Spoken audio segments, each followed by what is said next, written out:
Sebelum kajian dimulai, sila jemaah yang masih berada di belakang maju lagi, sila.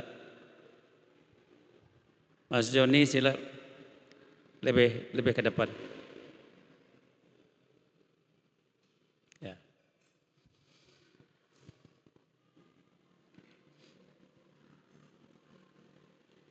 Bismillahirrahmanirrahim. Assalamualaikum warahmatullahi wabarakatuh. Alhamdulillahi rabbil alamin.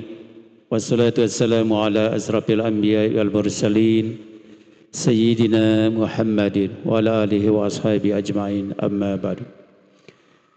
Al-Mukarram Bapak Tuan Guru Haji Suhaib Yusuf SAG MMPD yang kami hormati, jajaran DKM Islamic Center Masjid Agung Baitur Rahim Tanjung, beserta para Dewan Pembina Dewan Penasihat, hadirin sidang majelis taklim, semoga kita semua dirahmati Allah Subhanahu wa taala. Alhamdulillahirabbil alamin, kita panjatkan puji syukur kita kehadirat Allah Subhanahu wa taala atas limpahan rahmat dan karunia-Nya. Pada kesempatan malam niki kembali kita bersama-sama hadir di majelis taklim kita, majelis taklim malam Sabtu. Alhamdulillah dalam keadaan sehat walafiat dalam lindungan Allah Subhanahu wa taala. Salawat dan salam kiranya tetap tercurahkan kepada baginda Nabi besar Muhammad sallallahu alaihi wasallam. Semoga kita semua mendapatkan syafaat darinya di yaumil akhir. Amin ya rabbal alamin. Mengawali kajian kita pada kesempatan malam ini, bersama-sama kita memohon ridha Allah dan kita buka bersama dengan lafaz al-basmalah. Bismillahirrahmanirrahim. Selanjutnya bersama-sama kita resapi pembahasan kalam ilahi. Dalam kesempatan ini dibacakan oleh Qori Al-Ustadz Dato' Yardi Jadi SPDI. Disilahkan.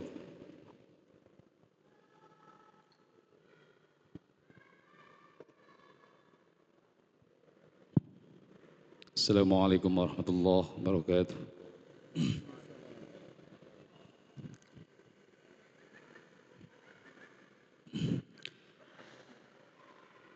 أعوذ بالله من الشيطان الرجيم.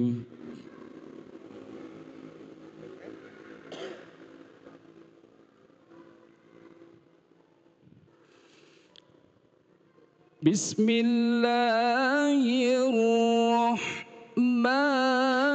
الرحيم.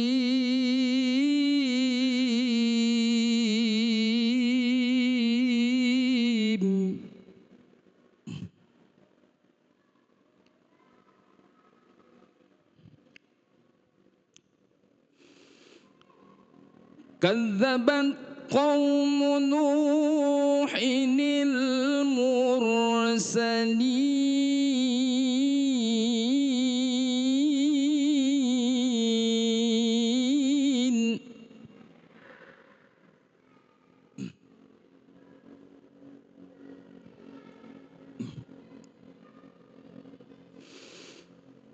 إذ قال لهم أخوهم نوح ألا تتقون.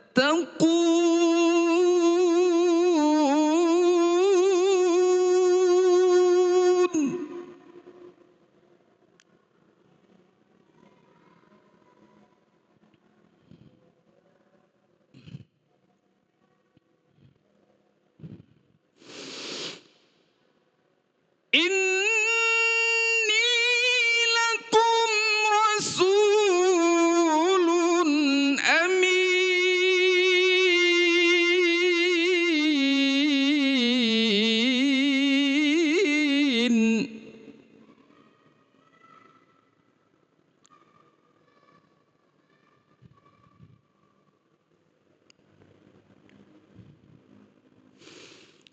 فاتقوا الله وأطيعوني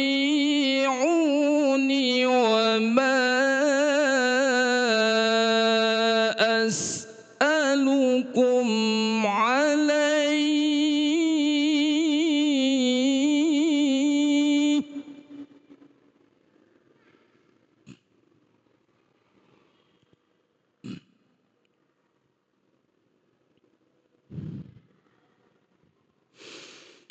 وما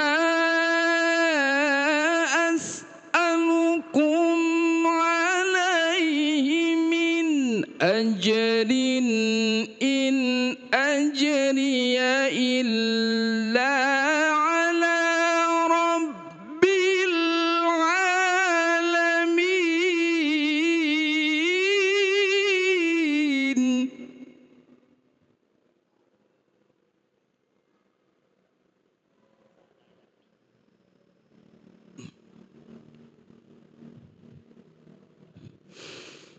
فاتقوا الله وأطيعون.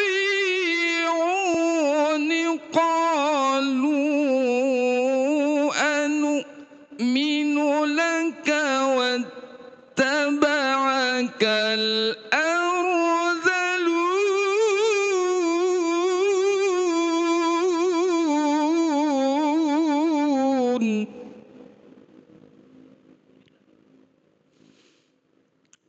قالوا أنؤمن لك واتبعك الأرذلون. صدق الله العلي العظيم. Assalamualaikum warahmatullahi wabarakatuh. Sadaqallahul Azim. Maha benar Allah dengan segala firman-Nya. Terima kasih kami aturkan kepada Al-Ustadz Datu Yarti Jati SPDI. Hadirin jemaah kajian rahimakumullah. Selanjutnya mari bersama-sama kita simak uraian kajian kita pada kesempatan ini segera disampaikan oleh Al-Mukarram Bapak Tuan Guru Haji Suhaib Yusuf SAG MMPD. Kepada beliau disilahkan.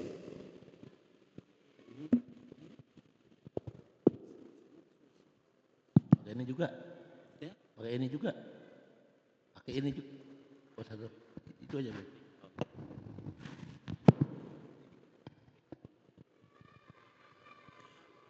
Bismillahirrahmanirrahim. Bismillahi wa bihamdih. Assalamualaikum warahmatullahi wabarakatuh. Alhamdulillah wasyukru ala ni'amillah. La hawla wa la quwwata illa billah. Wassalatu wassalamu ala sayyidina Rasulillah Muhammad ibn Abdillah wa ala alihi wa sahbihi wa man walah wa ba'du. Faqala al-muallif rahimahullahu tabaraka wa ta'ala wa nafa'ana wal muslimin bi'ulumihi fid darain amin. Kitabul Janaiz. Wal maksud huna tajhizul mayyit min ghuslihi wa takminihi wassalati alaihi wa dafnihi wa istahabbu zikrul mauti biqalbihi wal isti'dadu lahu bitaubati wal maridu awla bil wasiyah wa tahsini zannihi billah wa yukrahu tamannal maut bila khawfi fitnatin fid din. Amma ba'du. Para pengurus masjid, para dewan penasehat, dewan pengarah, para sesepuh, para tokoh agama, tokoh masyarakat, ibu bapak sekalian. Tentu kita tetap wajib bersyukur kepada Allah.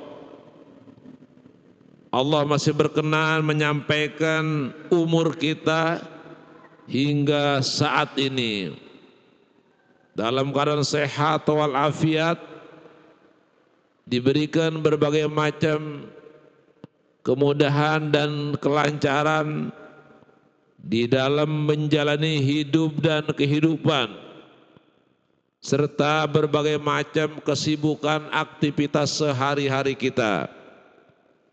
Tentu yang paling istimewa, Allah berikan kita kesehatan dan kemudahan untuk memenuhi seruannya, mengantar terbenamnya matahari dengan menaikkan sholat maghrib berjamaah, berdiri, ruku, i'tidal, sujud, kita persembahkan kepada Allah. Mudah-mudahan itu bentuk rasa syukur kita kepadanya, sehingga Allah terus menambah nikmatnya untuk kita semua. Amin. Selawat dan salam ta'zim, moga-moga senantiasa Allah curah limpahkan kepada Rasul yang mulia, Nabi akhir zaman, junjungan alam, Nabi besar Muhammad sallallahu alaihi wasallam. Moga-moga pada hari kiamat nanti kita mendapatkan syafaat darinya. Amin ya mujibas sa'irin. Pada kajian kali ini sangat penting bagi kita hayati, kita pahami, dan insya Allah praktekkan dalam kehidupan kita. Karena pasti kita akan menemukan yang terkait dengan perawatan jenazah.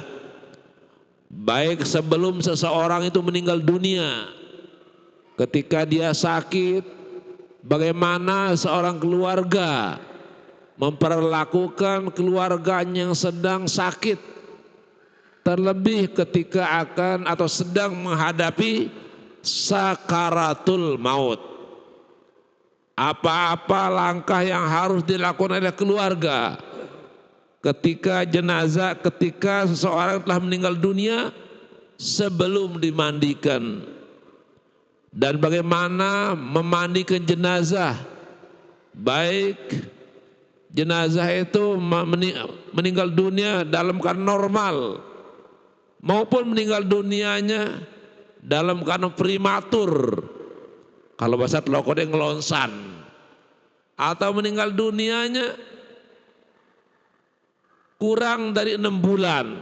Nah, bagaimana langkah-langkah yang harus dilakukan oleh kita orang yang masih hidup, ada kewajiban terhadap sesama kita hingga dia meninggal dunia. Di dalam bab ini akan dibahas. Tentu tidak akan bisa selesai sekali. Mudah-mudahan kita masih panjang umur ya, sehingga pada pertemuan-pertemuan berikutnya bisa kita ikuti sampai selesai. Tajhizul mait, sering kita mendengar para petakziah menyebutkan tentang tajhizul mait. Artinya apa? Proses mempersiapkan segala sesuatu yang terkait dengan hak-hak mait. Berarti kewajiban orang hidup. Ada berapa haknya mait? Pira haknya mait? 4. 1, secara urut nih, mandi dulu ya. Habis mandi, jangan sholat dulu. Kapan dulu? Kapan dulu ya. Terus sholat, terus ya kubur ya. Jangan dari kubur dulu ya. Jadi mandiin, kafanin, sholatin, dan nguburin. Wa istahabbu zikrul mauti biqalbihi. Seseorang dianjurkan dengan sangat untuk senantiasa mengingat kepada kematian. Bahkan sedikit dari hadis secara khusus menyebutkan aksiru zikra hazil lazat, perbanyak olehmu mengingat kematian. Justru kita paling banyak lupa kematian.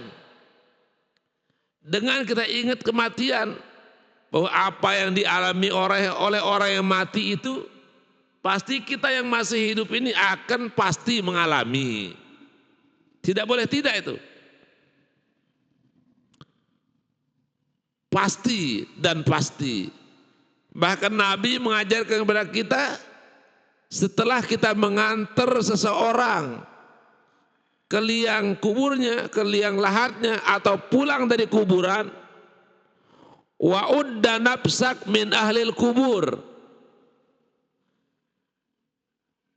kembalikan kepada dirimu, ingatkan dirimu bahwa kamulah, dirimulah orang yang pertama setelah ini yang dipikul ke kubur.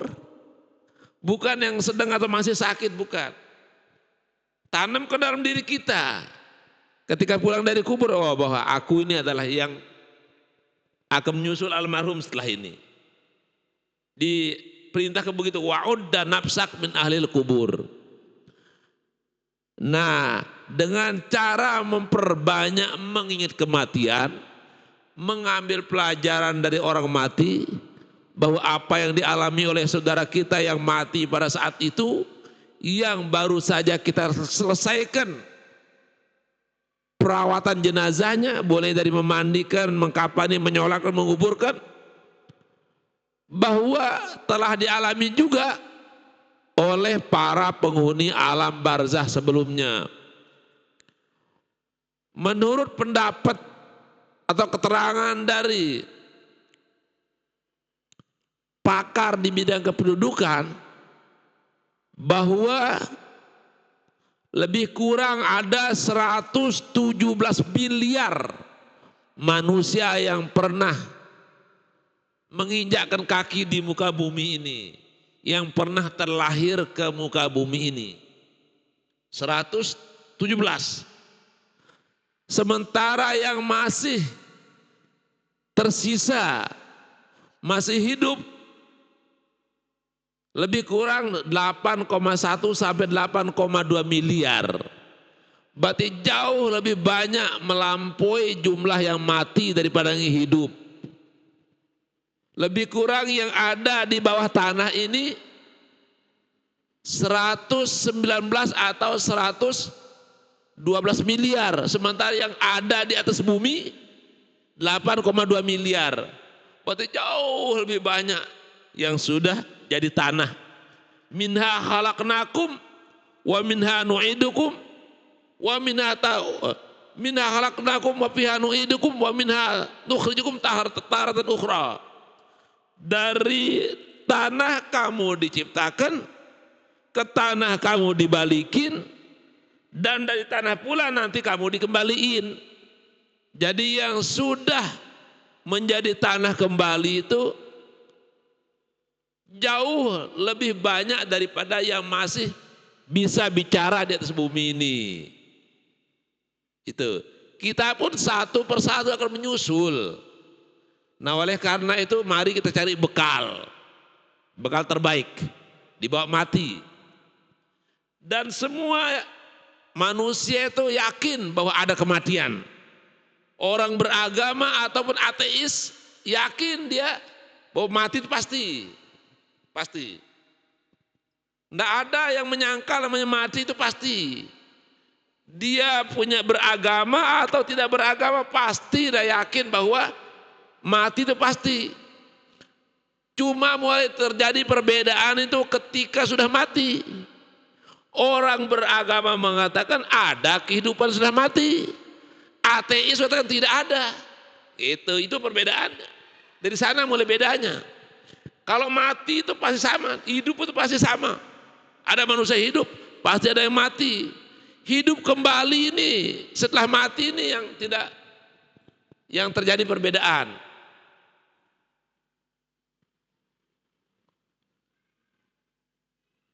Dalam surat Yasin, qala mahyul izamahu ramim. Siapa yang bisa menghidupkan tulang belulang yang sudah jadi debu, kata mereka. Dijawab langsung oleh Allah. Qul yuhyiha allazi anshaha awwala marrah. Dijawab oleh Allah langsung. Oh, yang hidupin kembali adalah yang pertama kali membuatnya. Dia yang hidupin lagi. Mereka enggak percaya itu, ya. Dan dianjurkan bagi orang yang sedang sakit untuk membuat wasiat kepada keluarganya. Panggil anak jari. Ka, lo kaninang ku telem. Gua bebeano suruh kumpul. Ruah-ruah nih je. Saya sang embau sih kelewatin penyakit nih. Nah ya. Ruah-ruah je sang embau sih kelewatin penyakit nih. Kah, setelah meninggalnya aku nanti, pacu-pacu hutan pada. Marah-marah kita aku hormati ini. Ya tentu nih. Seperti saya di depan mata saya mati ini. Pacu-pacu hutan pada.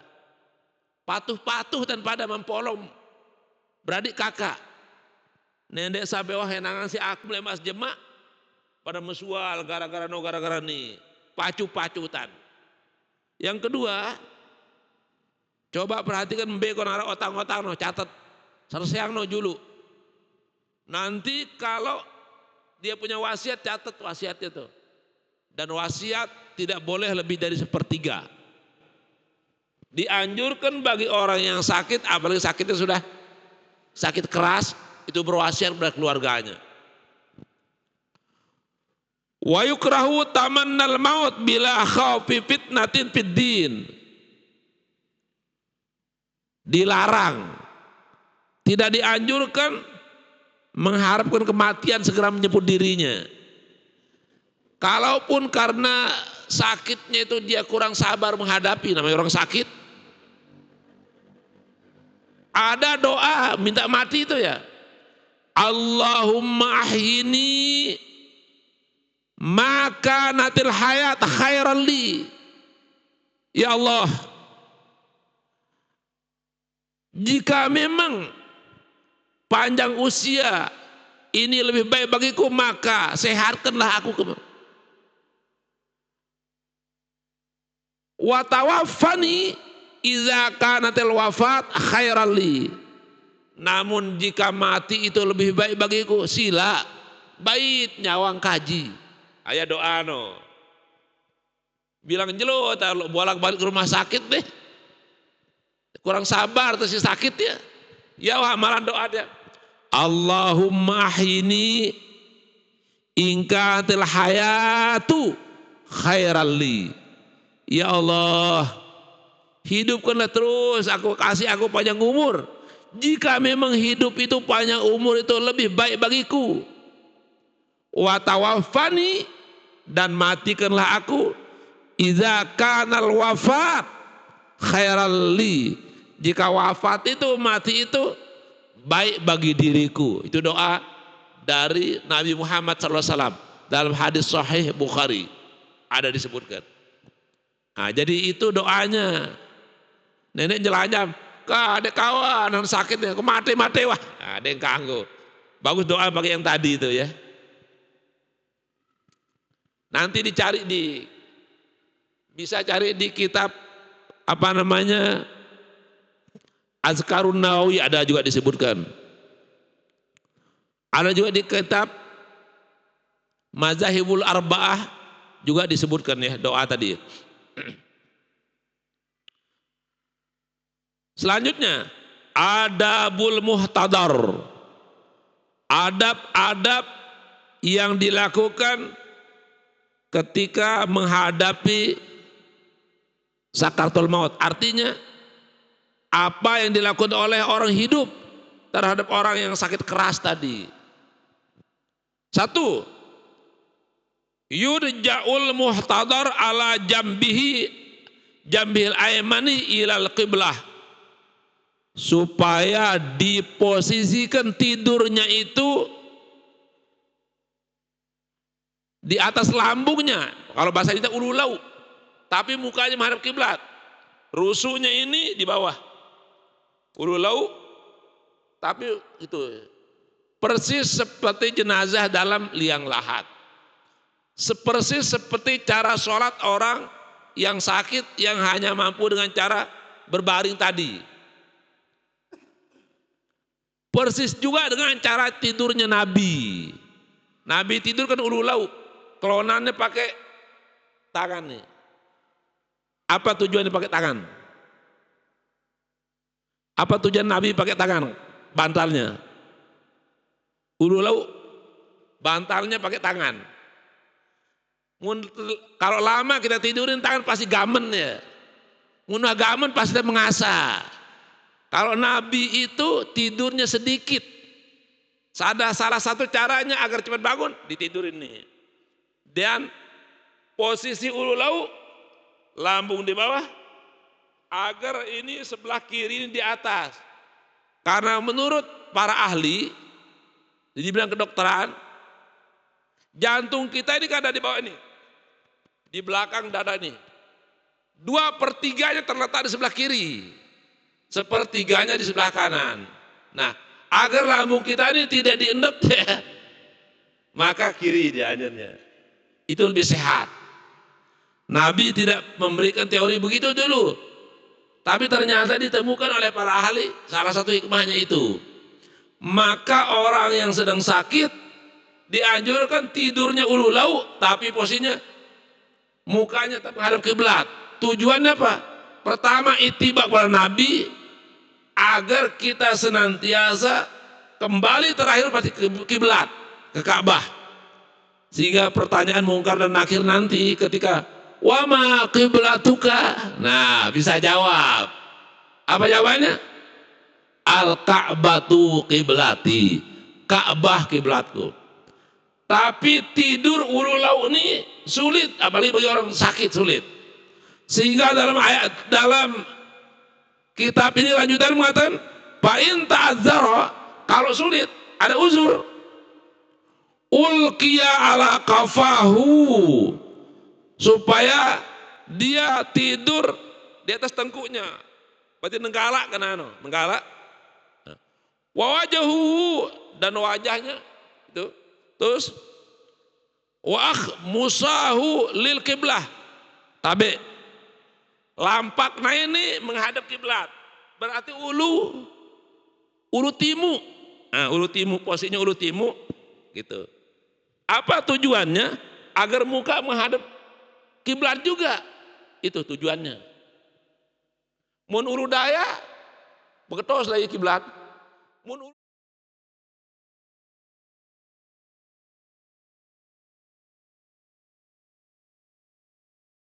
ya, nanti jenazah itu ditaruh ulu timu caranya. Jangan ulu lau. Sunahnya. Saat dimandikan juga ulu timu. Saat diletakkan nanti di kerandanya, sebelum disolat jenazah kan ulu timu. Tujuannya agar tetap wajahnya menghadap kiblat. Menulu lau tentanawe, berarti karena jenazah menenggalak kebatas dari wajahnya, maka ulu timu. Tapi saya lihat masih banyak di masjid-masjid naruh jenazah itu ulu lau doang. Ya, termasuk di sini tugasnya Pak Haji dan kawan-kawan, tugas Al-Mukarram itu ya, ketua takmir itu balikin gitu, dibiasakan. Ada dasarnya nih, ya. Kecuali ketika disolatkan, nah ini memang khilafiyah memang. Kalau di mayoritas mazhab Syafi'i, munuk mama ja ulu daya, munuk nina ulu lau saat disolatkan. Disebutkan di salah satu kitab namanya kitab Bujairimi, disebutkan tentang hal itu. Ya.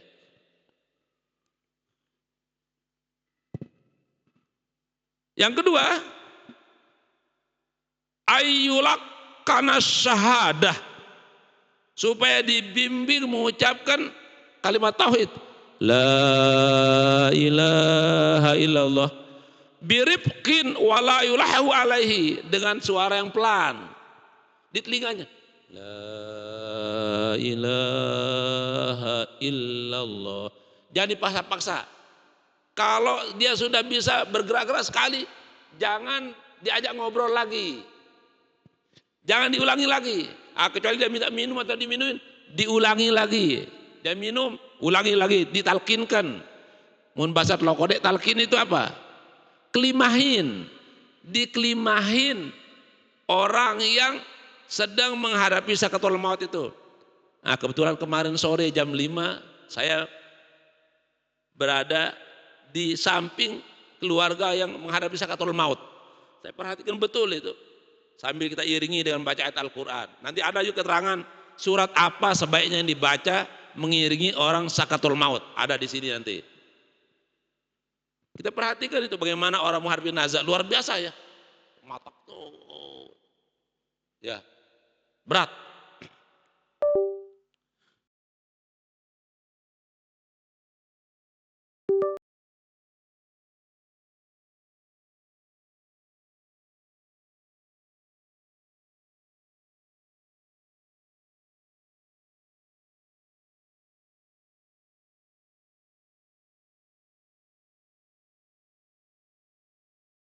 La illallah.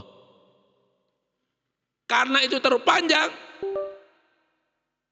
Cukup Allah, Allah, Allah. Jangan tahlil nanti bilang begini, la ilah, la ilah. Nah, nyala aja no. Kan? Kalau dia bilang la ilah, salah. Kalau terlalu sering, dia bosan nanti. Dan jangan ditanya, jadi bilang ucapin. Jangan sampai dia bilang dia kemele. Nah, itu bahaya. Makanya cukup sekali. La ilaha illallah. Tinggalin aja. Biarkan dia tenang. Karena sedang sibuk menghadapi sakaratul maut. Wal afdal yang paling utama yang menuntunnya, yang ngelimahinnya itu adalah wal afdal talqinu ghairil waris, bukan ahli warisnya. Ini berlainan sama kebagian kita ini. Biasanya kita ahli waris saja yang orang lain tidak dibolehin, malah justru lebih utama bukan ahli waris yang mentalkinnya. Ya. Yang ketiga, ayyaqra'a indahu suratai Yasin warra'di. Warra'da ya. Supaya membaca di sampingnya, di sisinya surat Yasin dan Ar-Ra'du. Selesai baca Yasin, lanjutin Ar-Ra'du. Ya, cara khusus. Dasarnya ini adalah ada riwayat liqauli Sayyidina Jabir ibni Abdillah, innaha tuhawwinu khurujar ruh. Dasarnya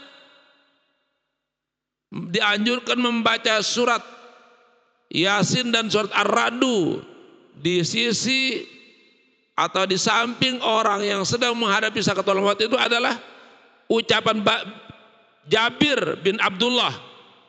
Jabir ini anak dari Abdullah. Abdullah ini salah seorang sahabat yang meninggal dunia ketika perang Uhud. Jabir masih kecil, lalu diambil oleh Rasulullah, dipelihara oleh Rasulullah, dididik oleh Rasulullah, sehingga dia tumbuh dewasa dalam bimbingan Rasulullah, sehingga dia salah satu sahabat yang sangat banyak meriwayatkan dan menghafalkan hadis. Lebih kurang ada 1.500 hadis Rasulullah diriwayatkan oleh Jabir ini. Tujuannya membaca surah Yasin dan surat Ar-Ra'du adalah untuk melancarkan dan memudahkan keluarnya ruh daripada orang tersebut. Nah, kemarin ini saat saya sedang membaca surat Ar-Ra'du itu, di tengah-tengah membaca Ar-Ra'du itu langsung udah habis napasnya, meninggal dunia tepat jam 5.00 sore ya, jam 17.00. Sepupu satu perempuan. Jadi baca Al-Quran surat Yasin dan surat Ar-Ra'du.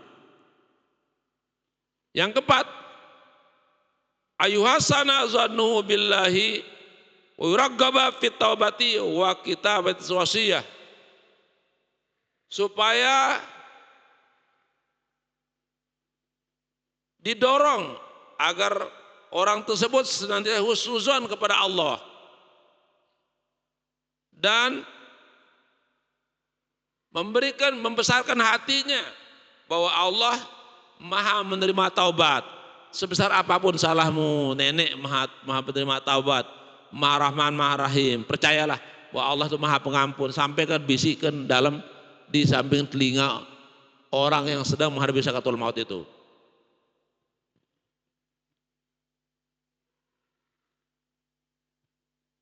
Bahasan yang kedua, ma yusannu ba'da mauti wa qila wa qabla guslihi. Apa saja yang disunahkan dilakukan oleh orang hidup setelah meninggalnya seseorang sebelum dimandikan. Wallahu alam. Insya Allah pertemuan berikutnya, karena waktu sudah menunjukkan jam 19:17, masih ada waktu untuk berdiskusi. Dipersilahkan. Baiklah jemaah sekalian, demikian uraian dari kajian kita pada kesempatan ini. Barangkali ada hal-hal yang kurang jelas atau mungkin ada hal-hal lain yang perlu ditanyakan, kami persilahkan. Pak Haji Ma'ruf.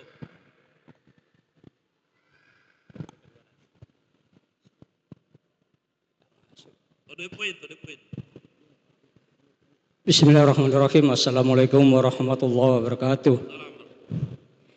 Ini insya Allah di luar tema. Tadi ada 4, memandikan, mafani, menyolatkan dan menguburkan.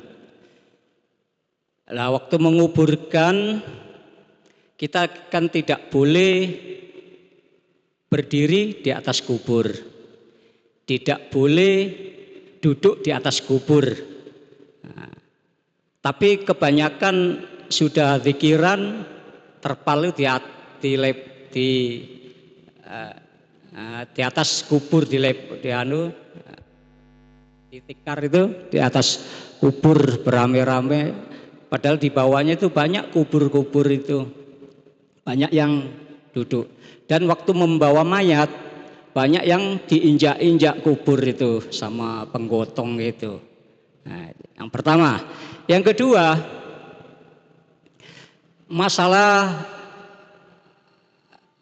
utang piutang dikhiwalahkan kepada anaknya atau saudaranya, sedangkan bapaknya hutangnya begitu banyak, mulai 1 juta sampai 25 juta. Banyak yang nagih tapi anaknya tidak ada yang mampu. Bagaimana itu? Kan dikhiwalahkan. Berarti anak itu bagaimana? Apakah berdosa? Sekian, wassalamualaikum warahmatullahi wabarakatuh.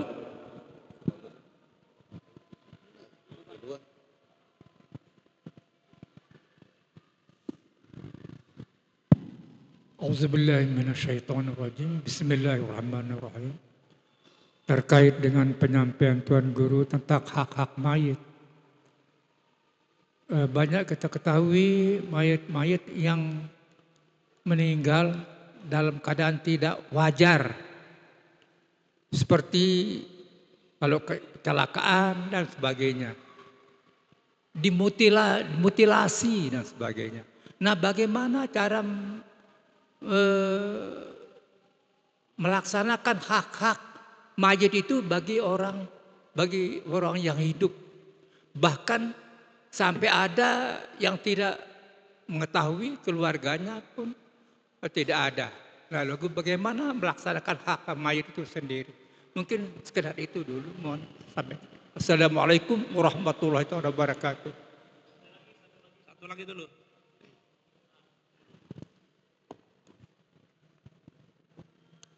Bismillahirrahmanirrahim.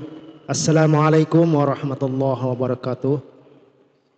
Yang dimuliakan Al-Mukarram Tuan Guru, yang Tiang pertanyakan adalah mengenai acara pemakaman jenazah. Banyak kita jumpai ada yang mengazankan sekaligus iqamat di dalam kubur. Di waktu pemakaman. Acara tersebut apakah ada dalilnya atau yang dikerjakan oleh Rasulullah dan para sahabat? Terima kasih. Assalamualaikum warahmatullahi wabarakatuh.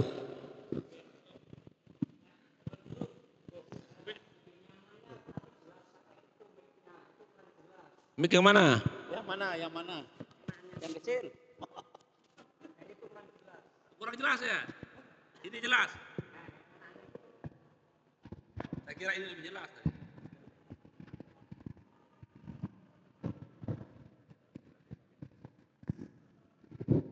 Baik. Oh ya benar, bagus ini. Ya. Apa yang Bapak sampaikan tadi, duduk-duduk secara sengaja di atas kuburan yang masih benar nyata, seakan-akan lebih bagus kita duduk di atas api katanya itu, yang masih ada kuburannya. Tapi kalau hilang, kecuali dalam keadaan tidak butuh, darurat. Nah, oleh karena itu sebaiknya kubur itu ditata rapi, ada jalan kita masuk sebaiknya. Tapi kebanyakan kubur kita itu sembarangan aja, ya, itu kesulitan, itu lil hajat namanya, dalam keadaan haid. Tapi kalau secara sengaja duduk di situ tidak boleh.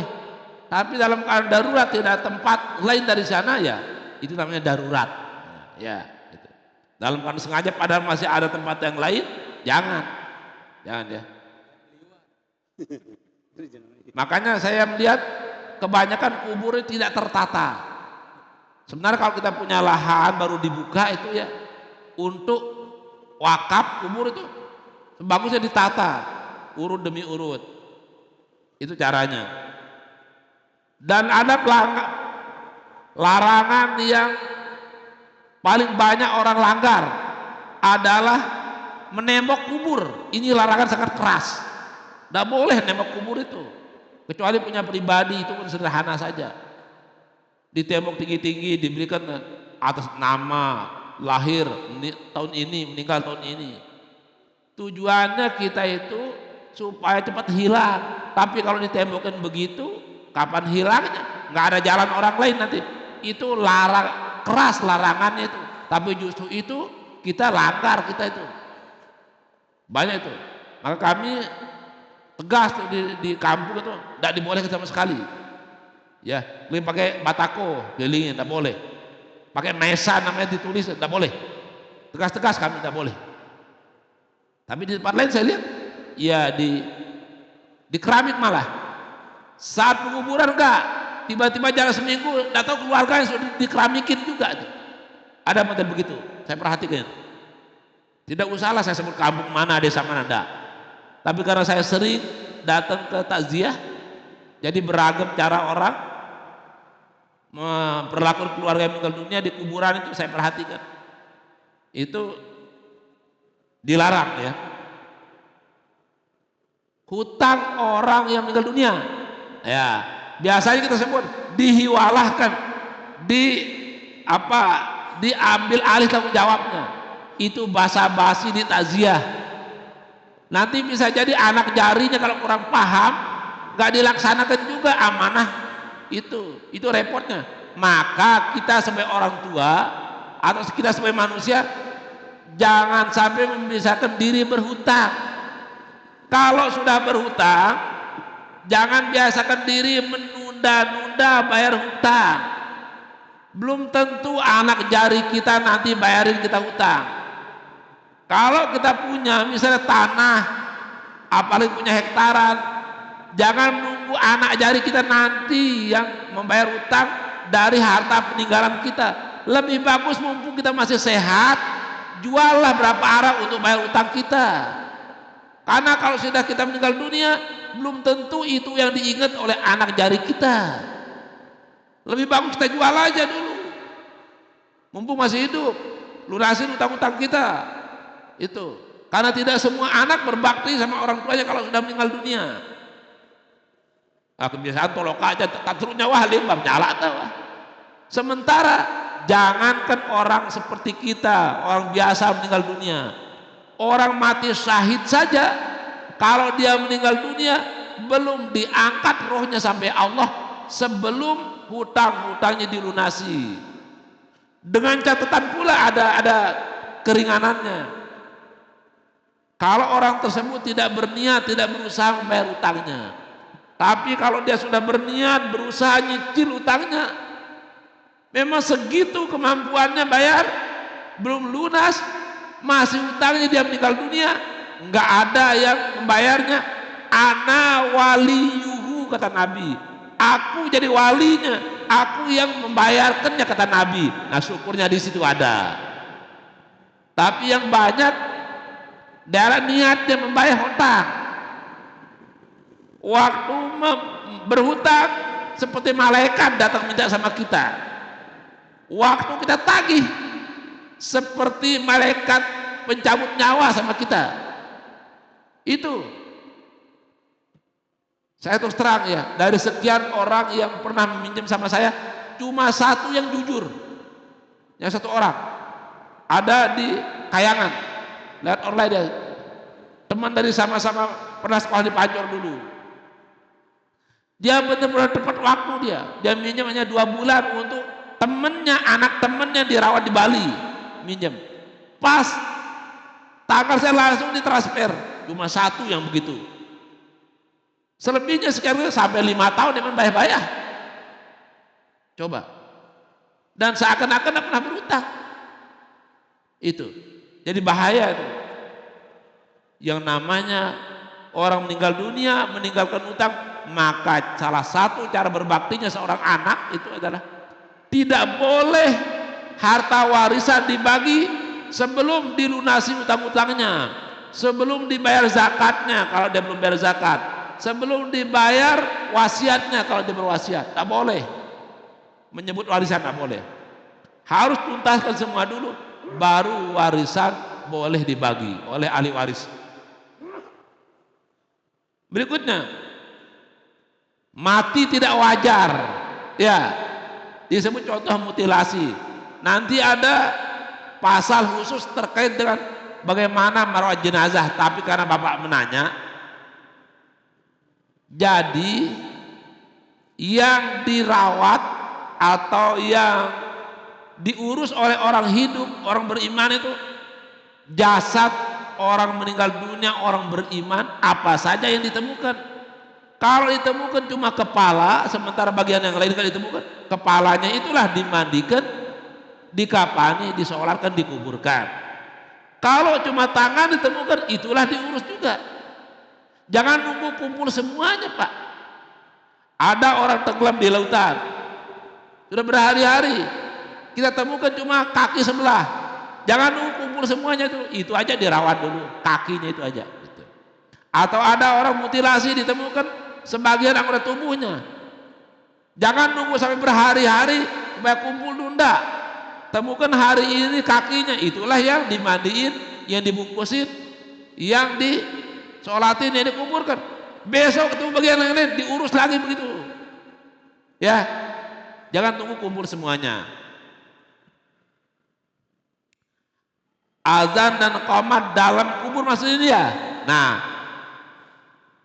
kami sendiri ya, ini memang di mazhab Syafi'i sendiri ya, di mazhab kita terjadi perselisihan pendapat ulama.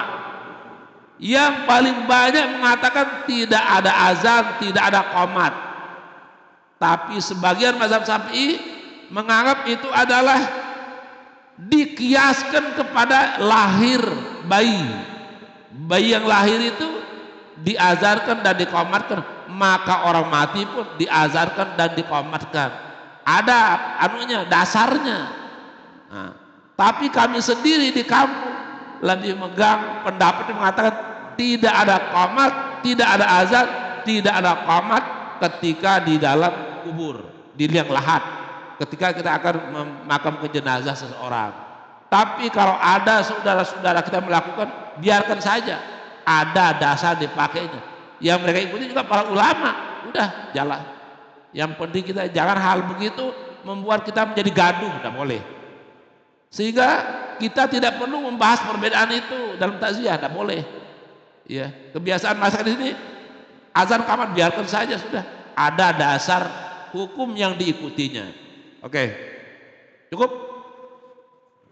Wallahu a'lam bishawab. Baiklah jemaah sekalian, demikian jawaban dari beberapa pertanyaan.